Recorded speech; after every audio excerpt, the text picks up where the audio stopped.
just efficiency, both ends of the floor. A guy that can make shots at a high level. He attacks, he gets downhill, he puts pressure on the basket. He plays both ends of the floor. And for me, the stat that jumped out, to be honest, was 37 assists. And that's an incredible number. Everybody shared in that. For us to score, what was it? We scored 82 points in the second half. We had 22 assists on 32 made field goals. And that's why we got the lead. I thought in that second quarter, when they got back in the game, we forgot why we built the lead. We defended in the first quarter, but the ball movement, they couldn't guard us. And second quarter, we got really kind of stagnant, holding the ball, and we became easy to guard. And thank goodness in that second half, we got back to playing the way we need to play for 48 minutes. Yeah, how do the starters help enable that? Just having an unselfish mindset. You know, we always talk about having a 0.5 mentality. And what that means is if you're holding it for more than 0.5 seconds, you're wrong. If you got a shot, shoot it. If you got a pass, make that pass or drive a closeout. And when we move the ball like that, we are generating open shots. Now the challenge is to step up and make shots, and we made 18 out of 35 threes, which is terrific. So great offense, great ball movement. Everybody shared in it. And it's another great home win for us on national TV.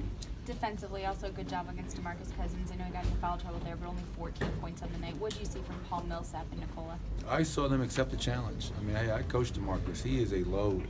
He's physical, he's talented, and I just felt from the beginning we accepted and embraced the challenge of guarding him, of meeting that physicality. And obviously, you never want to see anybody hurt. I hope Anthony Davis is okay. Obviously, they had him out because of a concussion protocol, so hopefully he's okay. But that was also a big play. I mean, obviously, without Anthony Davis, that guy is an all-NBA player. So we caught a break with that, and again, I hope he's okay. Jamal Murray getting going in that first quarter. It seems like, obviously, if he gets going in the first quarter, he's going to have a lot of confidence throughout the game. But how important is that for him to get off to a good start? Yeah, you know what? I think it's really important, but I also thought it wasn't just Jamal getting himself off.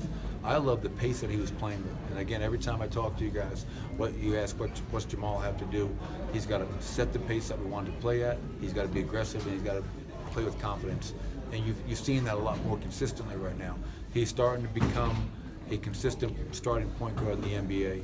And when he gets going like that, I mean, we put up 37 in the first quarter. He was a big part of that.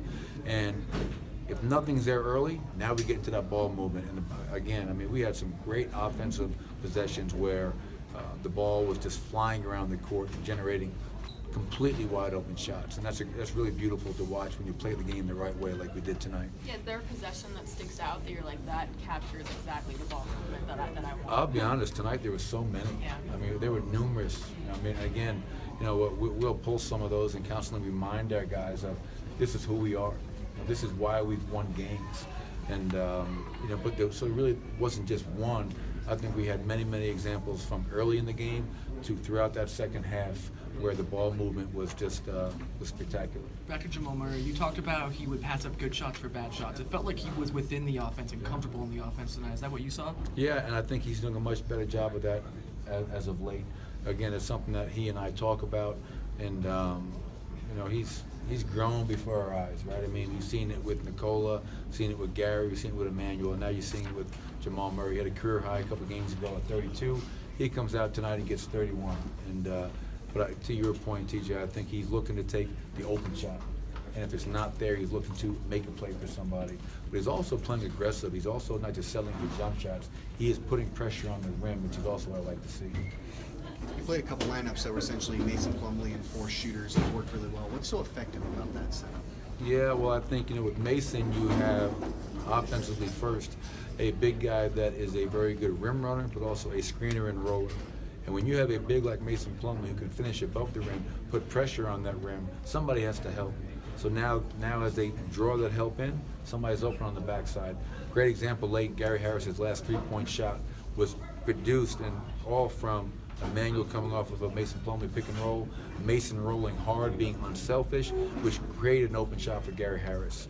And when you have 4 shooters and playmakers on the floor, it gives you a lot of versatility on both ends of the floor. At the very end, you went straight to 4 guards with Will Barton playing power forward essentially. What did you like? Were you just trying to run them off the court at that point? No, I was just trying to get some of our other guys off the court. And, like Wilson Chandler played the entire third quarter. in the first almost 5 minutes of the fourth quarter. And so I was just trying to get some guys in there. And they had gone small too. They were really small with one big. So it was just kind of trying to match up with them and not let their shooters get going and kind of try to get back in that game. One thing you guys have been really good at this year is kind of defending your home court. I believe 7-2 now. Can you just kind of speak to the importance of taking care of business here at home? But we just talked about it in the locker room. I said to our guys, I'm proud of you. Another great showing on national TV, but more importantly, another home win and trying to make this place a special place to play. But therein lies the challenge. We're getting ready to go on a 3-game road trip. We have not been the same team on the road. And that's our challenge moving forward. Can we go into LA and Sacramento and Houston and play the same way? And good teams protect their home court, but good teams also find a way to win on the road. And that's something that we have yet to really do consistently. Why do you think that is, just the discrepancy right now? I'm not really sure. Obviously we went east right away early in the season. For those four games, we go 2-2. First game of the season, I know turnovers have been a big issue on the road. And obviously when you go on a road trip, you want to make sure your defense travels with you. And we have to make sure our defense comes on the road with us starting in LA in a couple of days. Thanks.